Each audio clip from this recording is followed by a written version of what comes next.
এমন দোয়া, এই দোয়া করতে দেরি কিন্তু দোয়া কবুল হতে দেরি হয়।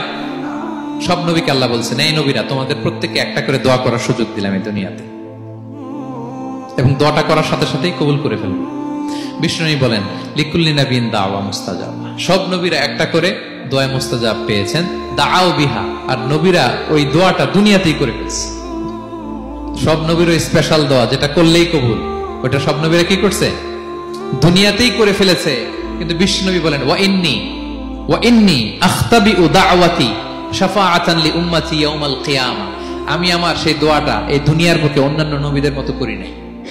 আমি আমার দোয়াটা আমার গুনাহগার উম্মতের জন্য কিয়ামতের কঠিন দিনে তারা যখন মুসিবতে পড়ে যাবে, ওই মুসিবত থেকে বাঁচার জন্য ওই দোয়াটা আমি আমার উম্মতের জন্য রেখে দিয়েছি।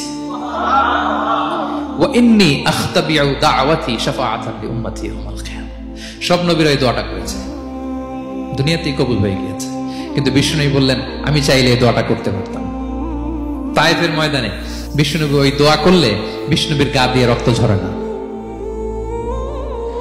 কুরাইশদের সাথে বিষ্ণুনবীর 3 বছর জেল খাটা লাগে না। মদিনাতে বিষ্ণুনবী অনেক না খেয়েছিলেন, পেটে পাথর বেঁধেছিলেন, দোয়া করলে জান্নাত থেকে খাবারের বস্তা চলে আসতো, মুহূর্তেই কবুল। জীবনের কোন কঠিন পরিস্থিতিতে বিষ্ণুনবী এই দোয়াটা করেনি। বিষ্ণু বলেন আমি আমার এই দোয়াটা স্পেশালি আমার গুনাহগার উম্মতের জন্য রেখে দিয়েছি। কিয়ামতের কঠিন ময়দানে আমার গুনাহগার উম্মত যখন বিপদে পড়ে যাবে, তাদেরকে ওই বিপদ থেকে বাঁচানোর জন্য ওই দোয়াটা আমি প্রিজার্ভ করে দিয়েছি।